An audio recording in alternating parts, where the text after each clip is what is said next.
नमस्कार, जय हिंद। आइए बिहार पुलिस के लिए एक और ही महत्वपूर्ण टॉपिक, उस टॉपिक का नाम है ज्वालामुखी।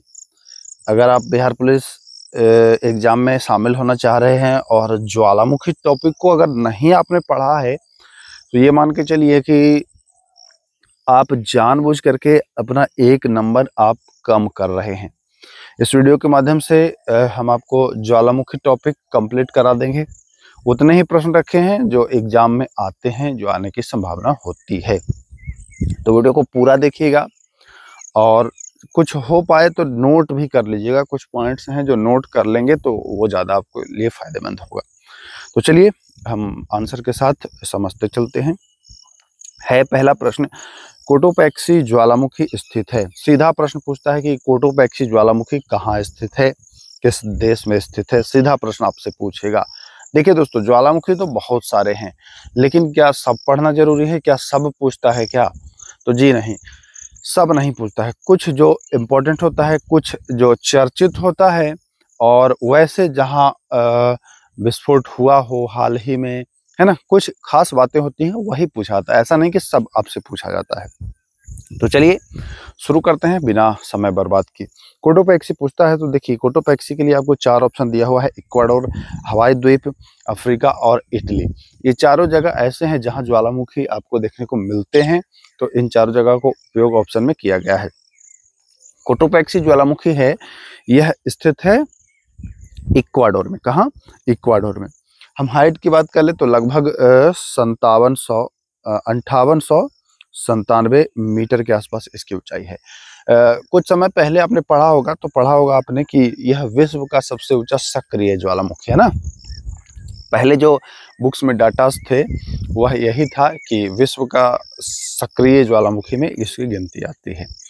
बट ये विश्व का दूसरा सबसे ऊंचा सक्रिय ज्वालामुखी में गिनती आता है। इस पॉइंट को आप नोट करिएगा। दूसरा सबसे ऊंचा सक्रिय ज्वालामुखी ये है कोटोपैक्सी। अब अगर हम आगे बढ़ते हैं तो देखते हैं इसी में क्या है अगला क्वेश्चन। तो ये आपने समझ लिया, पहला का जो है कोटोपैक्सी वह बिल्कुल राइट आंसर है। और देख रहे हैं कि इसके बारे में आपने इंपॉर्टेंट बात देखिए। यहाँ पर अगर आपने पहले पढ़ा होगा तो इसमें आपने ये पढ़ा होगा कि विश्व का सबसे ऊंचा, बट सबसे ऊंचा नहीं है, विश्व का दूसरा, सेकंड। यहाँ पर आप लिख सकते हैं विश्व का दूसरा सबसे ऊंचा ज्वालामुखी है। सबसे पहला भैया, तो सबसे पहला है ओजस डेल सेलेडो। नाम याद रखिएगा, ओजस डेल सेलेडो। ओडीएस आप नाम याद रखिएगा, अर्जेंटीना और चिली के बॉर्डर पर है। ओजस डेल सेलेडो की मैं बात कर लूँ तो यह लगभग 6893 मीटर है। जहां आपने देखा इक्वाडोर का कितना देखा, 98 यही देखा ना। ओजस डेल सेलेडो का आप देख रहे हैं 6893। तो यह सबसे ऊंचा सक्रिय हो गया और यह दूसरा हो गया। तो ये दोनों चीजें आपको ध्यान में रखनी है। चलते हैं हम आगे अगले प्रश्न के ऊपर। देखिए अगला प्रश्न क्या है, मौना लोआ ज्वालामुखी कहाँ स्थित है। मौना लोआ ज्वालामुखी जो है स्थित, यह आपके यूएसए में स्थित है, हवाई द्वीप पर स्थित है। कहाँ स्थित है? यूएसए, हवाई द्वीप। तो प्रश्न संख्या 2 का भी जो जवाब है वह आंसर हवाई द्वीप, बी ऑप्शन बिल्कुल राइट हो जाता है। चलिए फटाफट अंदाज में, ज्यादा समय ना गवाते हुए और हम लोग इसको कवर करते हैं। कैमरून ज्वालामुखी स्थित है। कैमरून ज्वालामुखी कहाँ स्थित है? इक्वाडोर में, हवाई द्वीप में, अफ्रीका में या इटली में? कैमरून ज्वालामुखी, तो कैमरून ज्वालामुखी जो है वह आपको अफ्रीका, जी हाँ, ऑप्शन नंबर सी बिल्कुल इसका भी राइट हो जाएगा। कैमरून ज्वालामुखी जो है वह कहाँ स्थित है भैया?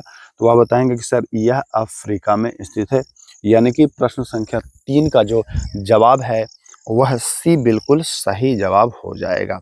चलते हैं हम आगे अगले प्रश्न के ऊपर, देखते हैं अगला प्रश्न क्या कह रहा है। देखिए इसके बारे में एक चीज और है, हाँ ध्यान देना है कैमरून के बारे में। अफ्रीका का एकमात्र सक्रिय ज्वालामुखी है यह कैमरून ज्वालामुखी। तो ये इम्पोर्टेंट हो जाता है। मैं आपको शुरुआत में ही बता दिया कि उन प्रश्नों को ही मैं लाया हूं जो अति महत्वपूर्ण हैं और जो इम्पोर्टेंट है। अब आपको समझ में आ गया होगा कि कैमरून को मैं क्यों लाया हूं। क्योंकि भैया ये अफ्रीका का एकमात्र सक्रिय ज्वालामुखी है। ठीक, ओके चलते हैं। आइए, इरेबस ज्वालामुखी स्थित है। इरेबस ज्वालामुखी कहाँ स्थित है? तो यह अंटार्कटिका, कहाँ स्थित है? यह अंटार्कटिका में स्थित है। तो इरेबस जो है अंटार्कटिका, यानी कि ऑप्शन नंबर ए बिल्कुल सही हो जाएगा। चलिए, हाँ देखिए, अब ये भी ज्यादा इंपॉर्टेंट है, क्यों? क्योंकि यह अंटार्कटिका का एकमात्र सक्रिय ज्वालामुखी है। जी हाँ, अंटार्कटिका का एकमात्र सक्रिय ज्वालामुखी इरेबस। तो ये आपसे पूछ देगा कि इरेबस कहाँ में स्थित है। आपसे ये नहीं पूछेगा सक्रिय है कि क्या है, पूछ देगा इरेबस कहाँ है, आपको बताना होगा। चलिए, आते हैं हम अगले सवाल के ऊपर। इमलियाना ज्वालामुखी कहाँ स्थित है? इमलियाना, 4 ऑप्शन है, इटली, मैक्सिको, न्यूजीलैंड और यूएसए। तो जो इमलियाना ज्वालामुखी है वह यूएसए में स्थित है, यानी कि 5वां नंबर सवाल का राइट आंसर होगा वह ऑप्शन डी हो जाएगा। चलिए, हम आते हैं छठे सवाल। एटना ज्वालामुखी, ये बहुत ही चर्चित ज्वालामुखी है, इसको रट लीजिए। एटना ज्वालामुखी जो है यह इटली में है, नाम से ही लग रहा होगा, एट है ना, एटना इटली। तो ये दोनों पॉइंट आपको याद रखना है, एटना ज्वालामुखी इटली में स्थित है। क्लियर है? चलते हैं आगे अगले सवाल पर। अगला सवाल देखिए क्या कहता है। माउंट रूहा पेहू ज्वालामुखी स्थित है। 4 ऑप्शन है, इटली, न्यूजीलैंड, तंजानिया और मैक्सिको। तो माउंट रूहा पेहू जो है वह आपके न्यूजीलैंड, कहाँ में? न्यूजीलैंड में स्थित है माउंट रूहा पेहू। इंपॉर्टेंट है, ध्यान रखिएगा। तो ऑप्शन नंबर 7 का जो है वह बी बिल्कुल सही हो जाएगा, बी ऑप्शन सही हो जाएगा, माउंट रूहा पेहू न्यूजीलैंड। चलते हैं हम आगे। पोरक जो ज्वालामुखी स्थित है, इसके बारे में पूछ रहा है कि पोरक कहाँ में स्थित है? Japan, New Zealand, Italy, Mexico. तो पोरक जो है यह मैक्सिको में स्थित है। कहाँ स्थित है? मैक्सिको में। पोरक ज्वालामुखी जो है वह मैक्सिको में स्थित है। इंपॉर्टेंट है, ध्यान रखना है आपको। चलिए, आते हैं हम 9वें नंबर सवाल। किलाउआ ज्वालामुखी कहाँ स्थित है? किलाउआ ज्वालामुखी कहाँ स्थित है? 4 ऑप्शन है आपके पास, हवाई द्वीप, मैक्सिको, जापान और न्यूजीलैंड। तो आपको कमेंट करना है किलाउआ ज्वालामुखी कहाँ स्थित है। आइए, तो जो किलाउआ ज्वालामुखी है यह आपके यूएसए, यानी कि हवाई द्वीप यूएसए में स्थित है। तो 9वें प्रश्न का जो सही आंसर होगा वह ऑप्शन नंबर ए बिल्कुल राइट हो जाएगा। चलिए, हम आते हैं सवाल संख्या 10। स्ट्रोम्बली, देखिए इसको भूमध्य सागर का प्रकाश स्तंभ भी कहा जाता है। बहुत इंपॉर्टेंट है, स्ट्रोम्बली इंपॉर्टेंट है, मैं बार बार कह रहा हूँ, याद कर लीजिएगा। यह इटली में है, इटली के सिसिली में। अगर सिसिली भी ना ऑप्शन दे, लिपारी द्वीप, तो याद रखिएगा इटली के सिसिली में लिपारी द्वीप पर स्थित है। इंपॉर्टेंट है, ध्यान रखना है ना। तो देखिए, भूमध्य सागर का इसे प्रकाश स्तंभ कहते हैं। आइए, फ्यूजियामा ज्वालामुखी कहाँ स्थित है? तो फ्यूजियामा जो ज्वालामुखी है यह है भैया जापान। कहाँ? जापान में स्थित है फ्यूजियामा। बहुत इंपॉर्टेंट है, ध्यान रखना है आपको। फ्यूजियामा ज्वालामुखी जापान में। आइए, अब देखिए ये भारत का है, तो ये अत्यंत महत्वपूर्ण तो है ही। भारत की बात अगर करें तो हम बैरन द्वीप जो ज्वालामुखी है यह भारत में है, और एक ही ऑप्शन है अंडमान निकोबार। तो ये भी आप आसानी से इसको कर सकते हैं। हम चलते हैं सवाल संख्या 13 के ऊपर। विसुवियस ज्वालामुखी स्थित है, यह इटली में है। कहाँ में है?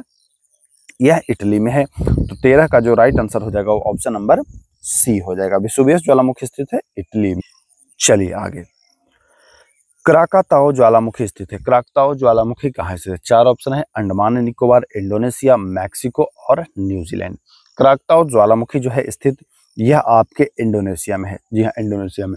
अच्छा, और कुछ लोग सोच रहे होंगे कि डिजिटल बोर्ड, तो कल से आपका डिजिटल बोर्ड भी शुरू हो जाएगा। आपको पता ही होगा, घर आ गया था इसलिए डिजिटल बोर्ड से नहीं उपलब्ध करा रहा था, बाकी कल से ये भी आपको मिलेगा।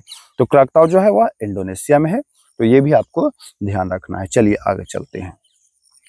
आइए, नारकोंडम ज्वालामुखी कहाँ स्थित है? ये भी बहुत महत्वपूर्ण है। 4 ऑप्शन है, इंडोनेशिया, अंडमान निकोबार, मैक्सिको और न्यूजीलैंड। आपको मैंने बैरन द्वीप बताया और नारकोंडम, दोनों आपको ध्यान रखना है, अंडमान निकोबार में ही स्थित है नारकोंडम और बैरन द्वीप। चूंकि भारत का है इसलिए विशेष इस पर फोकस करिएगा, दोनों इंपॉर्टेंट है।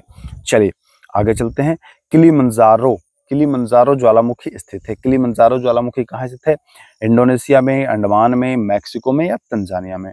तो किलिमंजारो जो है यह तंजानिया में स्थित है। कहाँ में है? तो यह तंजानिया में स्थित है। तो सवाल संख्या 16 का जो विकल्प संख्या 4 है वह बिल्कुल सही हो जाएगा। आइए, चिम्बोराजो ज्वालामुखी, देखिए एक तो आपने कोटोपैक्सी पढ़ा था इक्वाडोर में 5897 मीटर।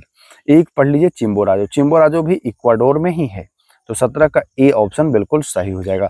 अगर आप रिलेट करके पढ़ना शुरू कर दोगे ना तो भूलना भी कम हो जाएगा, इसलिए आप चीज़ों को रिलेट कर लिया करो, अच्छा रहता है। माउंट पोपा ज्वालामुखी स्थित है, इंपॉर्टेंट है, आता है एग्जाम में। यह 4 ऑप्शन आपके सामने है, म्यांमार, इंडोनेशिया, अंडमान और मैक्सिको। ध्यान देना है, माउंट पोपा यह म्यांमार में है। कहाँ में है? म्यांमार में है माउंट पोपा, ध्यान रखना है। आइए, देवबंद और कोह सुल्तान, ये दोनों ज्वालामुखी बहुत इंपॉर्टेंट है, ध्यान रखना है भाई। देवबंद या देवबंद ऐसे भी इसको लिखता है ना, कभी अगर देवबंद कह दे तो ये मत कहिए कि तो देवबंद बताए थे। देवबंद ज्वालामुखी या कोह सुल्तान जो है यह ईरान में है। कहाँ में है? ईरान में। अच्छा, अब ये भी पूछता है कि देवबंद सक्रिय है कि इनएक्टिव है, तो ध्यान दीजिएगा, बंद मतलब क्या होता है? बंद मतलब कि अब वो एक्टिव नहीं है, इनएक्टिव है। तो देवबंद इनएक्टिव है, सक्रिय नहीं है, यह ईरान में है, इंपॉर्टेंट है, ध्यान रखना है आपको। चलिए, रेनियर व शाइस्ता दो है, रेनियर शाइस्ता, यह यूएसए में है। कहाँ में है? यह यूएसए में है, तो बहुत ज़्यादा इसके लिए परेशान मत होइए। आइए, एक और है, म्यान ज्वालामुखी कहाँ स्थित है? म्यान ज्वालामुखी कहाँ स्थित है? अंडमान में, इंडोनेशिया में, फिलीपींस में या तंजानिया में? तो म्यान जो ज्वालामुखी है भाई, यह आपके फिलीपींस में स्थित है। क्लियर है? यहाँ तक आपने सब कुछ देख लिया।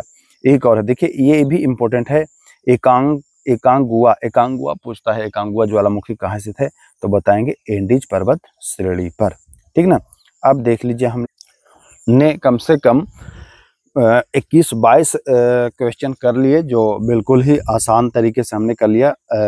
और मैं एक बार फिर आपको कहता हूँ कि जो भी कराया हूँ इसको आप नोट कर लीजिए, नोट कर लेंगे ना, छोटे छोटे पॉइंट भी अगर नोट कर लेंगे तो आप इन फ्यूचर भूलेंगे नहीं, एग्जाम में आपको कंफ्यूजन क्रिएट नहीं होगा, तो ये आपको फायदा होने वाला है। तो चलिए, ज़्यादा वक्त नहीं बर्बाद करते हैं, फिर मिलते हैं कल से डिजिटल बोर्ड पर। तब तक के लिए नमस्कार, जय हिंद।